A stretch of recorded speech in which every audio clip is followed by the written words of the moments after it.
দেখ শিরূপা, তুই কিন্তু আমাকে ভুল বুঝছিস। আমি এখন আর সেই আগের রাঙা নেই, আমি অনেক পাল্টে গেছি, বদলে গেছি। তুই পাল্টে গেছিস, বদলে গেছিস? শোন, এই কথা তুই সবাইকে বিশ্বাস করাতে পারলেও আমাকে পারবি না। আমার জন্য নাকি তোমার ভাইয়ের জন্য? তোমার ভাইয়ের কারণে আজ রাজের মৃত্যু পথযাত্রী। তোমার সংস্পর্শে যারাই আসবে তাদেরই এই অবস্থা হবে। প্রথম স্বামীটাকে তো খেয়েছো, এখন রাজিনকেও খাবে। সেটাই ভুল হয়েছে। আসলে তোমার ভাইয়ের সাথে তোমাকেও জেলে পাঠানো উচিত ছিল। দেখো রাঙা, কেন শুধু শুধু কথা বাড়াচ্ছ? তোমার ভাই যদি নির্দোষ হয়ে থাকে তাহলে তো জেল থেকে বেরোবেই, তাই না? এখন তুমি যাও, শুধু শুধু ঝামেলা বাড়িও। স্টপ নূপুর, আমার ভাইকে বিনা অপরাধে জেলে ভরেছো, খুব ভুল করেছো তুমি, খুব। এর জন্য তোমাকে কিন্তু মাসুল দিতে হবে, জাস্ট মাইন্ড ইট।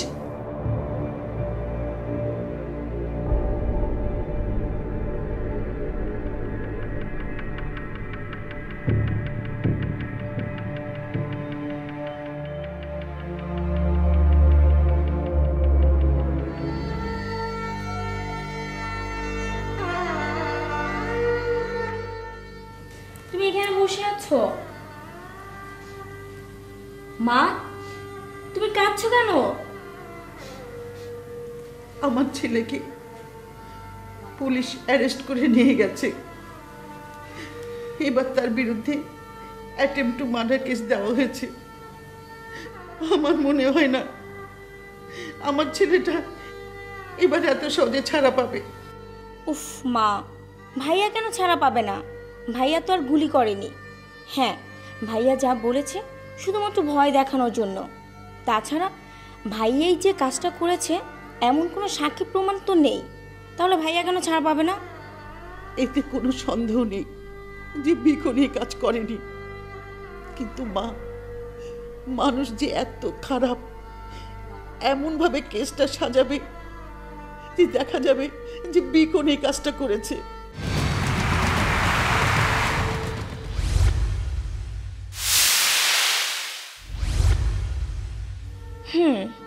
আর সেই জন্যই তুমি এখানে বসে বসে হাবিজাবি চিন্তা ভাবনা করছো আর কাঁদছো। এতে তোমার শরীর খারাপ হবে, সেটা কি বুঝতে পারছো? করুক, ছেলেটাকে আমি নিজের হাতে বিপদে ফেলে দিলাম। মা, সত্যি তুমি ভাইয়াকে বিপদে ফেলে দিয়েছো। কতবার আমি তোমাকে নিষেধ করেছি এসব বাদ দাও, শুধু শুধু রাঙার জন্য ভাইয়াকে এসব ঝামেলায় জড়িও না, কিন্তু তুমি আমার কথা একদমই শোনোনি। মেয়েটা এত বড় কেলেঙ্কারিতে পড়ে যাচ্ছে, তাই ওকে ভাই হয়ে পাশে দাঁড়াতে বলেছিলাম। কিন্তু রাঙা তো সেই বোন না।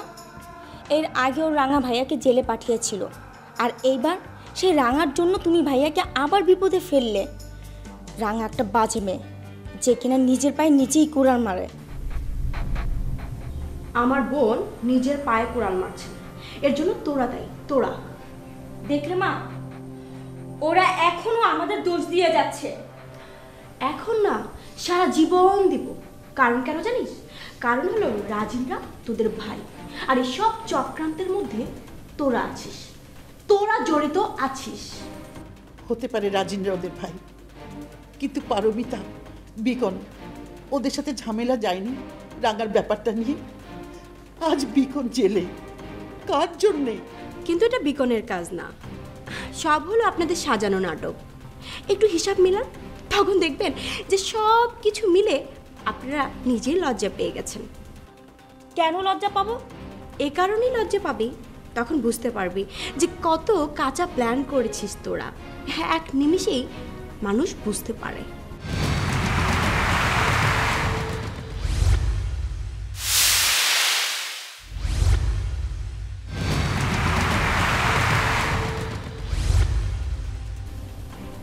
আসলে আসলে আমারই ভুল হয়েছে।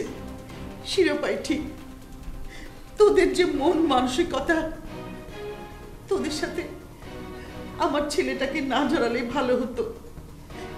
তোদের সাথে যদি আমার ছেলেটা না জড়াতো তাহলে আজ ওকে জেলে যেতে হতো না।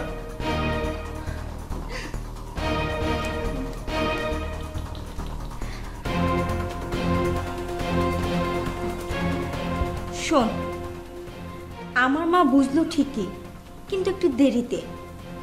তোরা যে কত খারাপ সেটা আমার চেয়ে কেউ ভালো জানে না।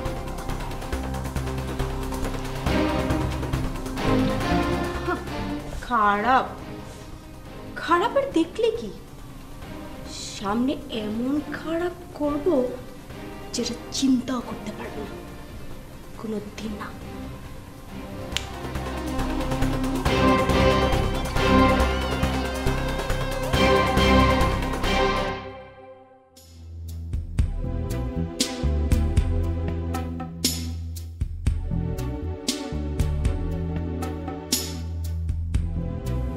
বিকন বিকন যেটা বলছিল সেটা করেই ছাড়লো।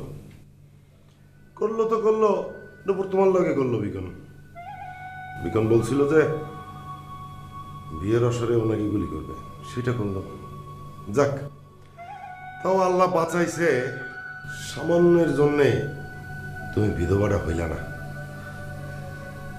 একবার ওরা নুপুরকে বিধবা করেছে, আর একবারও করবে।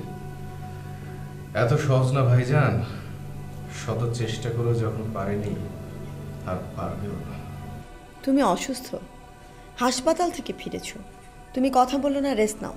না, আমারও শরীর খারাপ করবে না, যা করার ওরা তা করেছে। এবার এবার আমাদের করার পালা। কাজটা যে ওরা করেছে সেটা তো আর আমরা কনফার্ম হতে পারছি না, তাই না? নূপুর, তোমার মাথার মধ্যে এত আজব আজব কথা কেন ঘুরে? এইখানে তো ওপেন চ্যালেঞ্জ হইল, তাই না? সবাই জানি আমরা এটা। কামটা যে বিকন করছে এইটা যে কোনো কানা মানুষও কইতে পারে। কিন্তু ভাইজান, তখন তো বিকন ছিল না। হ্যাঁ, বিকন ছিল না, কিন্তু সে সেদিন এসেছিল। সে তো আমাকে বলেছিল কাজটা সে করবে। আমি যদি তোমাকে বিয়ে করি তাহলে বিয়ের আসরে আমার লাশ ফেলাবে, এবং তাই ঘটেছে। তুমি আসলে পাগল হয়ে গেছো। আচ্ছা, ওই বিয়েটা ঠিক মতো হয়েছিল তো?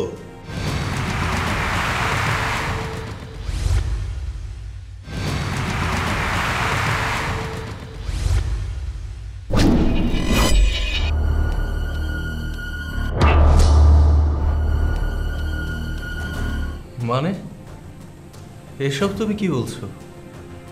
আমাদের বিয়ে তো হয়ে গেল, মালা বদলের সময় তো গুলিটা খেলাম। না, সেটা তো জানি, কিন্তু ওই তোমরা কি কবুল কইছিলা? বিয়েটা হয়েছে ভাইজান, অবশ্যই হয়েছে। আমরা রেজিস্ট্রি করেছি, সইও আছে আমাদের। বিয়ে নিয়ে কোনো সংশয় নেই, বিয়েটা কনফার্ম। এখন আমি রাজিনীর স্ত্রী। কি বললে তুমি? তুমি রাজনের স্ত্রী হবে না? তুমি তো রাজনের ভাবি, আর যদি কেউ স্ত্রী হতে হয় সেটা আমি হব। সরি রানা, গুলিটা তোমরাই করেছো, কিন্তু একটু দেরি করে করেছো, এই আর কি। ততক্ষণে আমাদের বিয়েটা হয়ে গেছে, তার মানে এখন আমি রাজিনের স্ত্রী, I mean Mrs Rajin Chowdhury.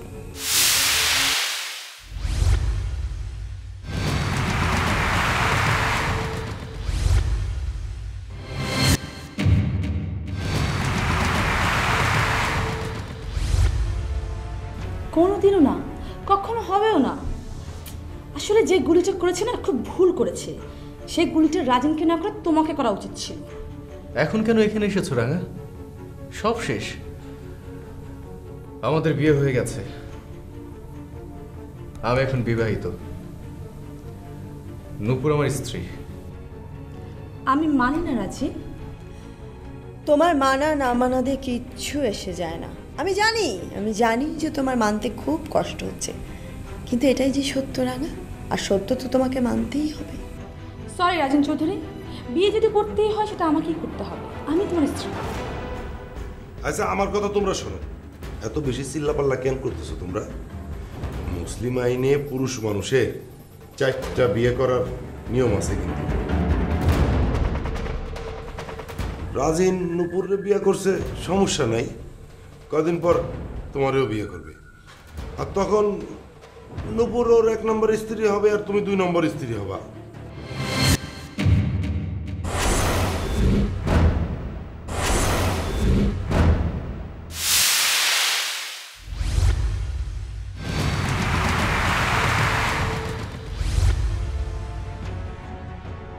ভাইজান কি বলছেন আপনি এসব? মাঝে মাঝে আপনি কি সব যে বলেন না, বড় ভাই হয়ে তার মুখে এসব কথা মানায় না। আমি কি বেশি খারাপ কিছু বলে ফেলছি? সরি তাইলে আমি। তুমি আর একটি কথাও বলবে না, এক্ষুনি এ বাড়ি থেকে চলে যাবে। আমি চলে যাব রাজি? নো নো নো, আমি তোমাকে এত সহজে ছাড়বো না রাজি। অবশ্য তোমার ভাই ঠিকই বলেছে, তোমার প্রথম স্ত্রী না হতে পারে, কিন্তু দ্বিতীয়, তৃতীয়, চতুর্থ স্ত্রী হতে আমার কোনো আপত্তি নেই। ইনফ্যাক্ট আমি তোমার স্ত্রী হয়েই ছাড়ব।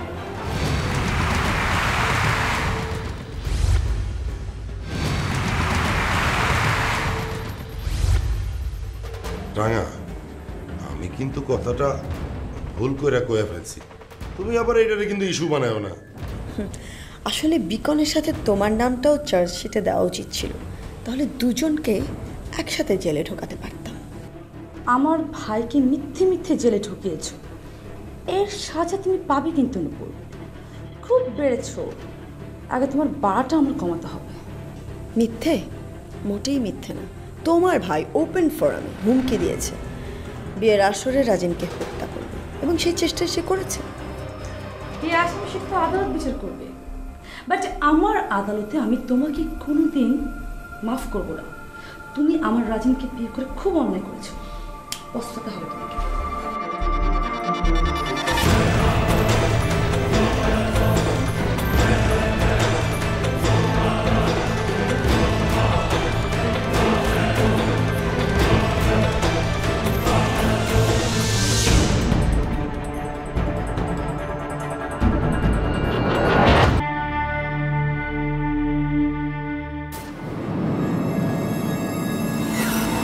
বিকন, তুই অনেক খেলেছিস, এবার খেলবো আমরা।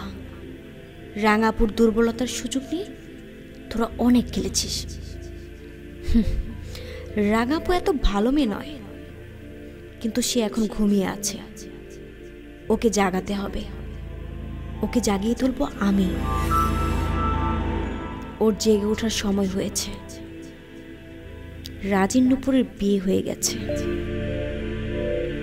এটাই ওদের ষড়যন্ত্রের চক্রান্তের শিকার।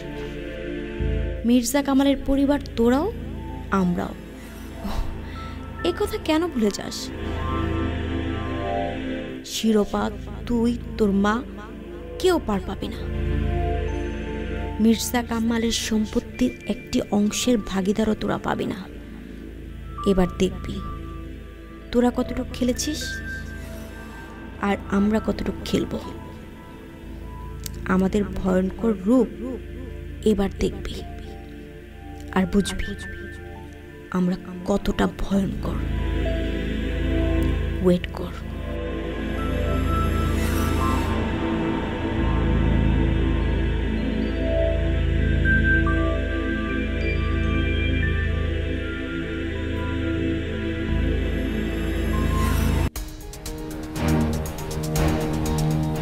আপু, আমি কি তোমার পাশে একটু বসতে পারি?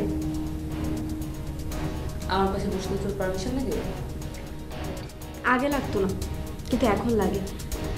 আগে তো আমি তোমার প্রিয় বোন ছিলাম, কিন্তু এখন নেই। এসব কি কেন কথা বলছি? এখন তুমি আর আগের মতো আমাকে পছন্দ করো না, দেখতেও পারো না। আমার চেয়ে বেশি বিকন রে আপন হয়ে গেছে। পারমিতা, তুই একটু বেশি বেশি বুঝিস। তুই কেন বুঝতে পারছিস না? আমার এখন বিকনদের সাপোর্ট দরকার এই মুহূর্তে। আর তাছাড়া আমি যে যুদ্ধে নেমেছি সেটা আমার পক্ষে একা করা সম্ভব না। সেই যুদ্ধে বিকনদেরকে আমার লাগবেই। কিন্তু কিন্তু এবার তো যুদ্ধ শেষ, এবার তুমি বিকনকে ছাড়ো।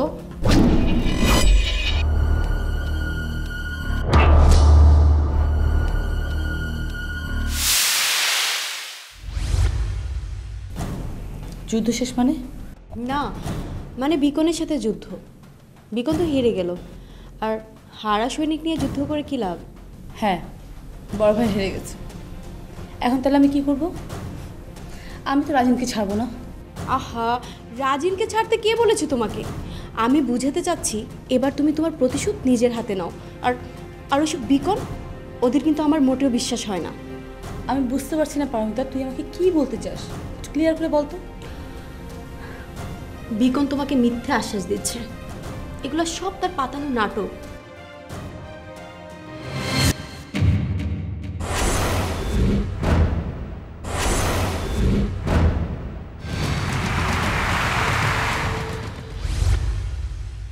তোমাকে 9-6 বুঝিয়ে দিয়ে গেল, বাট তুমি কিছুই বুঝতে পারছো না। আমার মনে হয় না। আর তাছাড়া কেউ এত নিখুঁত করে অভিনয় করতে পারে না। ওকে? আহা, কেন পারবে না? তুমি একটাবার চিন্তা করো তোমার সাথে রাজিন কিভাবে নিখুঁত অভিনয় করে গেছে, আর সেই নিখুঁত অভিনয়ে তুমি ধরা খেয়ে গেছো। ঠিক বলেছিস। আমি আসলে মুখোশ ধরে মানুষের চেহারা চিনতে পারি না। আপু, তুমি মানুষ চিনতে পারো না বলেই তো আমি তোমাকে সাহায্য করছি। বিকন তোমাকে ফাঁসাচ্ছে, সে তোমার সময় নষ্ট করছে যাতে পরে কিছু করতে না পারো। এরপর তোমার একটা কেলেঙ্কারি উঠুক। তুমি তুমি এতটুকু বিষয় বুঝতে পারো না।